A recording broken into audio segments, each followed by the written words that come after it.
이 땅에서 공생애를 시작하신 예수님께서 처음으로 설교를 하셨습니다. 처음 했던 그 설교가 마태복음 5장, 6장, 7장에 기록이 되어져 있지요. 산상설교라고 불리우기도 합니다. 이 말씀 가운데 얼마나 주옥 같은 말씀이 많이 들어있는지 어떤 신학자는 그렇게 말을 합니다. 모든 성경 말씀이 다 없어진다 하더라도 마태복음 5장, 6장, 7장 산상수훈의 말씀만 있으면 우리는 신앙생활을 잘 해나갈 수가 있다. 그렇게 평가할 정도로 참 귀한 말씀을 주십니다. 예수님의 처음의 말씀은 복 있는 사람이 어떤 사람인가? 축복으로부터 말씀이 시작이 됩니다. 그런 다음에 성도들이 세상을 향해서 가져야 할 책임이 무엇인지 전해주고 계시거든요. 축복도 굉장히 중요한 요소입니다. 그러나 우리가 세상을 향한 책임이 얼마나 더 귀중하다는 사실을 깨우쳐 주기 위해서 오늘 우리들에게 세상을 향한 책임감을 중요하게 다루어 주고 계십니다. 오늘 책임은 우리가 크리스찬으로도 이 세상을 살아나가면서 어떻게 살아야 되는지 삶의 지침을 가르쳐주고 있는 말씀이거든요. 이론이 아니에요.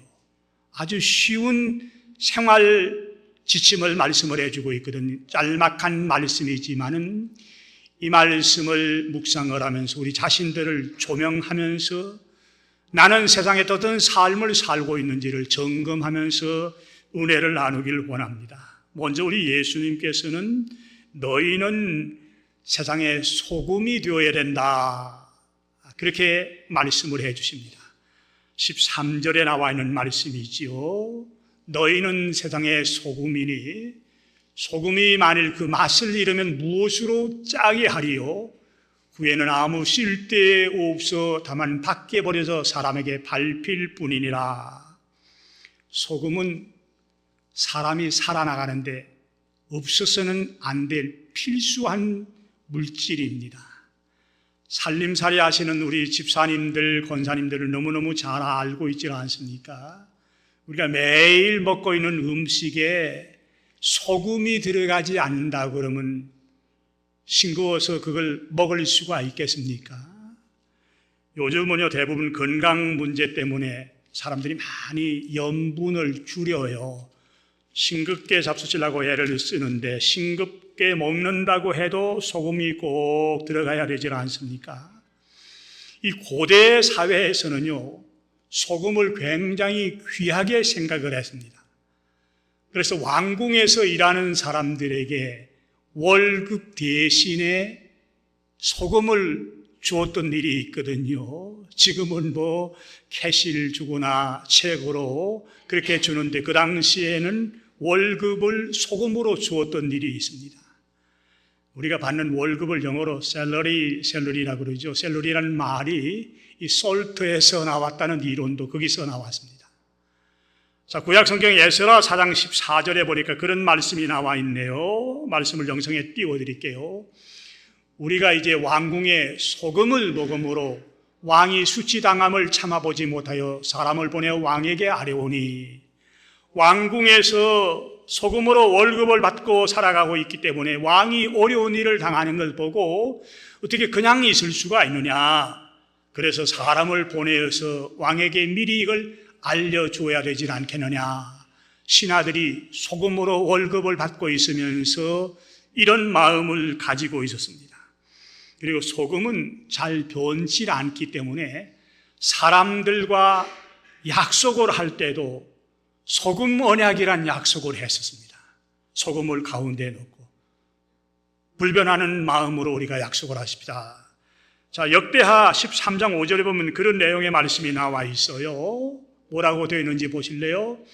이스라엘 하나님 여호와께서 소금 언약으로 이스라엘 나라를 영원히 다윗과 그의 자손에게 주신 것을 너희가 알 것 아니냐. 소금 언약을 세웠다는 말씀은 우리 사람들이 금방 약속을 어기는 그런 언약이 아니에요. 영영 불변하는 언약을 소금 언약이라, 그 정도 소금의 가치를 귀하게 보았거든요. 그래서 구약시대 때는 하나님께 제사를 드릴 때 쓰이는 향에도 소금을 첨가했던 일이 있습니다. 그런데 우리 예수님께서는 오늘을 살아가는 우리들을 향해서 우리가 소금이 되어야 된다, 그렇게 말씀을 하시지요. 예수님이 말씀하시는 소금의 개념은 구약시대하고 조금 다를지 몰라요. 우선 소금은 부패를 막는 일을 하지 않습니까? 옛날 저희 어머님도 그 장에서 고등어나 정어리를 사오시면요, 소금을 뿌리더라고요. 오래 보관하기 위해서 소금 뿌리는 걸 보았습니다. 자, 생선 절일 때도 소금을 뿌린다 그러면 세상의 부패를 막도록 애를 쓰는 것이 크리스찬으로서의 책임이라고 말씀드리는 게 아니겠습니까? 우리가 살아가고 있는 이 세상이 참 부패할 때가 많이 있어요. 직장 생활하면서도요, 직장 상사들 몰래 직장 돈을 빼서 유용하는 사람들도 있고요. 심지어는 공무원들 가운데도 정부 돈을 묘하게 빼내는 이런 사람들도 지금 우리 사회에서 흔히 볼 수 있어요. 자, 이런 시대를 살아가기 때문에 우리 주님께서 잘못을 들추어내서 까발리고 그렇게 하라는 말씀은 아닙니다. 우리 자신들이 부패를 방지하는 소금의 역할을 감당하게 되면 그 사회, 그 직장 안에서 인격적인 면이나 영향을 미치는 의미에서 사람의 됨됨이가 되어 있는 사람이 바로 있으면 부정을 저지르겠다는 것, 함부로 부정을 저지를 수 있겠습니까? 어려운 사회의 부패를 막아나가는 책임을 감당하라는 말씀이 너희가 세상의 소금이라는 사실을 깨달아 알면서 나도 부족한 면이 있지만은 세상의 부패를 막는 데 한 모퉁이를 감당해야겠구나, 이런 다짐들이 오늘 있어야 되지 않겠습니까? 또 다른 측면의 소금의 역할은 자기 희생입니다. 소금이 맛을 내려고 그러든지 또 썩는 걸 방지하려고 그러면 녹아야 되지요. 녹아야 희생되어야 짠맛을 낼 수가 있고 또 부패를 방지할 수가 있습니다. 우리가 세상 살면서 희생되지 않고서는 크리스찬의 사명을 감당하기가 참 어렵거든요. 아주 쉬운 우리 생활 예화를 들어드린다 그러면, 여러분들이 직장 생활을 하면서 여러분들의 동료들 가운데 집에 무슨 일이 생겼다, 급한 일이 생겨서 잠깐 좀 자리를 비워야 되겠다. 미스터김, 나 잠깐 자리 비울 테니까 나 좀 도와줘. 이러면 예수 안 믿는 사람도 의리상으로 당연히 도와줍니다. 근데 예수 믿는 사람이 왜 시간에 빠져? 그 네가 네 일이지. 이러면서 얼굴을 돌린다 그러면 그 사람 바라보고서 예수 믿겠다는 사람이 있겠습니까? 예수 안 믿는 사람들도 이웃이나 동료들이 옳은 일 당하면 도와주는 게 당연한 일로 알고 있는데, 예수 믿는 우리 성도들이 자기가 조금 희생할 줄 모르고 자기 일이 조금 더 과다하게 부과된다고 해서 고기를 살래살래 흔드는 이런 생활하지 말라는 얘기거든요. 교회 생활도 마찬가지예요. 교회 생활하면서 내가 조금씩 희생을 해야 오늘 정상적인 예배가 드려지지 않겠습니까? 저는 주일날마다 꼭 친교실을 한 번씩 들려보는데, 오늘도 보니까 마리아 선교 회원들이 당번이 되어서 그런지 아침부터 나와서 쓸고 다듬고 음식 준비하느라고, 여러분들 대접하기 위해서 점심 준비하느라고 애를 쓰더라고요. 얼마나 귀하게 보이는지 몰라요. 그런데 미안한 얘기로는요, 1년 내내 부엌에 한 번도 안 들어가는 사람이 있어요. 물 한 방울 묻히기를 싫어하는 사람들도 있거든요. 자기는 희생하지 않으려고 그러면서 챙기기는 먼저 챙기려고, 그런 분들이 식탁에는 제일 먼저 앉아 있어요. 이렇게 삶은 소금의 역할을 감당하는 삶이겠습니까? 이론이 아니기 때문에 우리 생활 현장에서 있어야 할 우리의 삶의 모습이기 때문에, 파킹장에서 수고하는 주차요원들이 차를 정리해주고 이렇기 때문에 편안하게 다른 사람이 와서 차를 세우시고 땀 흘리고 희생하고 봉사하는 사람들이 있어야만 교회가 제대로 돌아가는 것 아닙니까? 인도의 유명한 마하트마 간디가 그런 말을 했습니다. 지금 현재 7가지 죄악들이 관영을 하고 있는데 그 가운데 그분은 그런 말을 했습니다. 희생이 없는 교회 생활, 희생이 없는 종교 생활은 죄악이라고 아주 단호하게 선포를 하고 있습니다.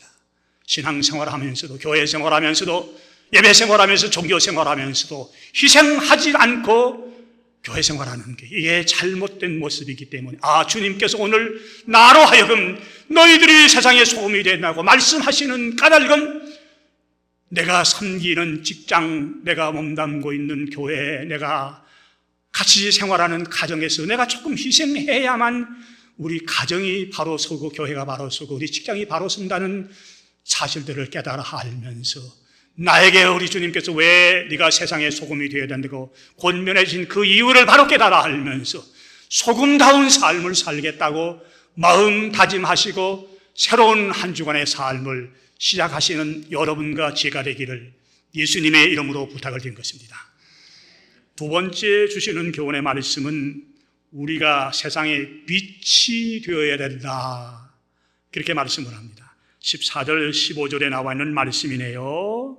너희는 세상의 빛이라. 산 위에 있는 동네가 숨겨지지 못할 것이요 사람이 등불을 켜서 말 아래 두지 아니하고 등경 위에 두나니 이러므로 집안 모든 사람에게 비치느니라. 말씀 자체는 굉장히 쉬워요. 모르는 단어가 있습니까? 어려운 용어가 있습니까? 아주 쉬운 말씀입니다.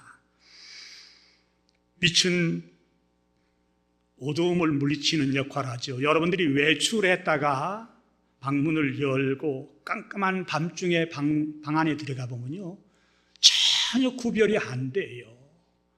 식탁이 어디 놓여 있는지, 소파가 어디 놓여 있는지 전혀 구별이 되질 않지 않습니까? 한동안 헤맵니다. 물론 익숙한 생활이기 때문에 소파는 여기 놓여 있다, 식탁은 어디 놓여 있다, 감으로 잡을 수 있지만은 깜깜한 여건에서는 잘 보이질 않는데 스위치를 넣고 불이 들어오게 되면 환하게 다 밝히 드러나는 것이거든요. 미국 같은 나라는 전기 사정이 비교적 좋은 나라예요. 정전이 1년에 몇 번 없지 않습니까?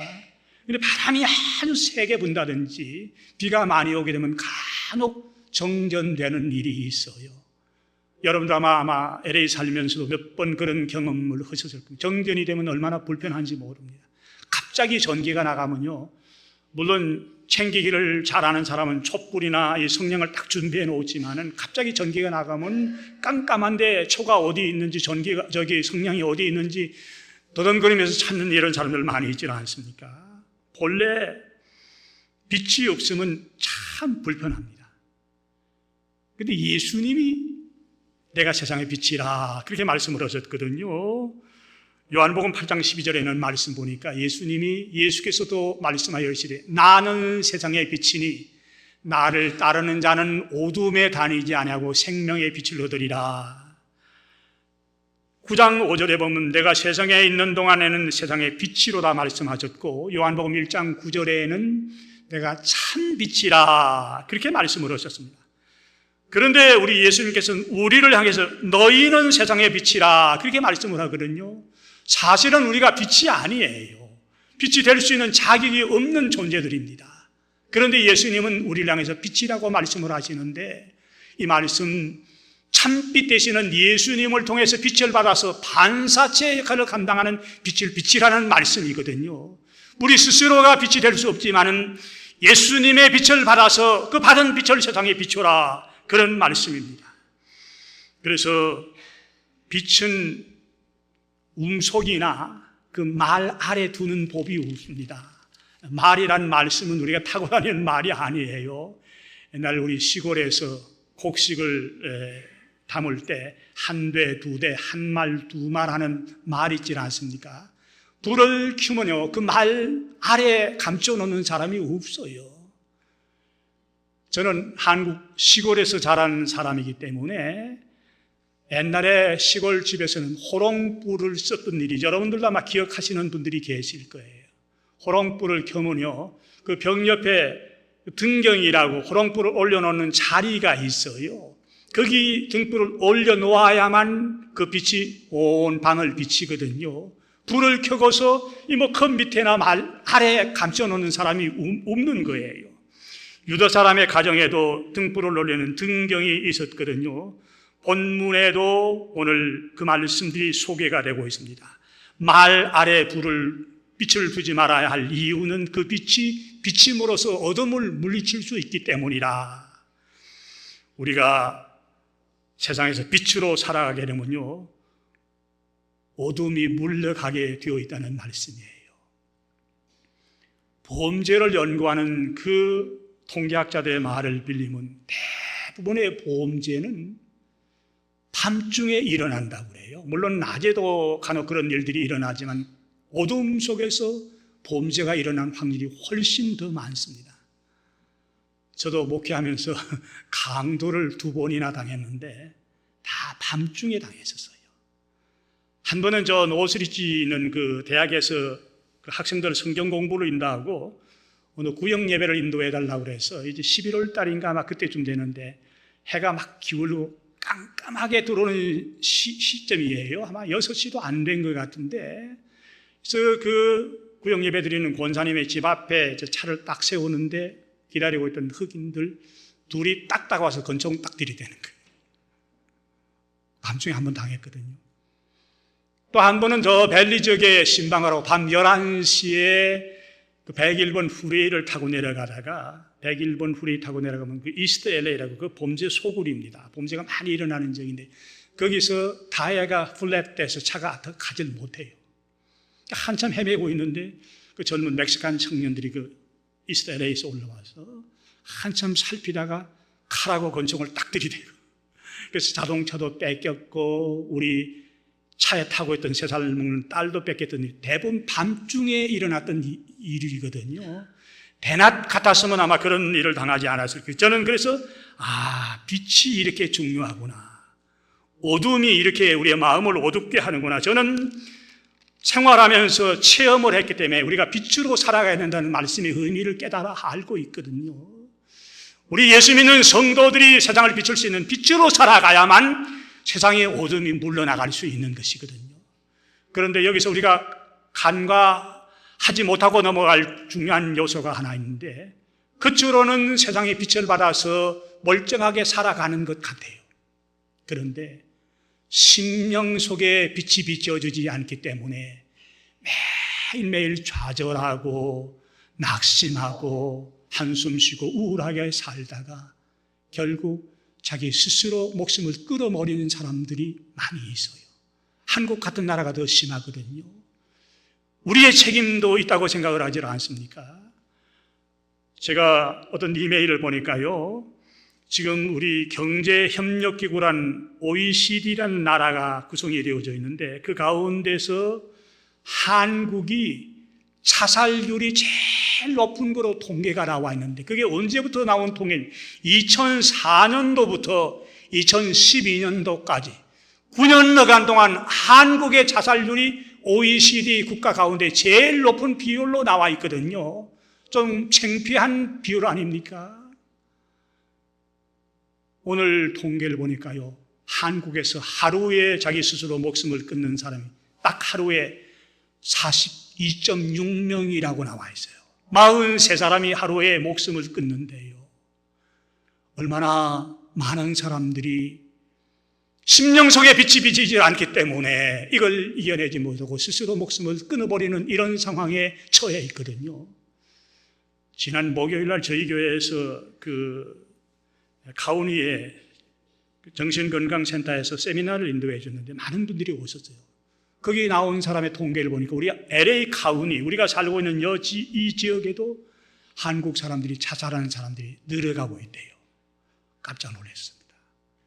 무슨 말입니까? 멀리 있는 사람들 아니라 여기 살고 있는, 내 주변에 살고 있는 사람이 심령 속에 참빛이 비춰지지 못하기 때문에 이렇게 자기 스스로 목숨을 꺼버리는 비극적인 삶으로 끝난다는 사실을 듣고 빛의 역할을 감당할 우리 책임들이 얼마나 크다는 사실을 깨달아 알면서 나로 하여금 예수님은 세상의 빛이라고 말씀을 해주고 있는데 내가 빛의 역할을 바로 감당을 하고 있는지 못하고 있는지를 살피면서 부족한 면이 있지만은 예수님이 빚어진 그 빛을 받아서 세상에 비칠 수 있는 빛의 역할을 감당하면서 살아가실 수 있는 여러분과 지혜가 되기를 또 한 번 부탁을 드리는 것입니다. 그리고 예수님의 말씀은 16절 말씀과 연결이 되고 있는데, 우리를 세상에 빛이라 그렇게 말씀하셨는데, 빛으로 살아간다는 게 도대체 어떻게 살아가는 것인가? 예수님은 조금 더 쉽게 그걸 풀어주고 있는데, 빛으로 살아간다는 말씀은 착한 행실을 보여주면서 살아가는 것이라.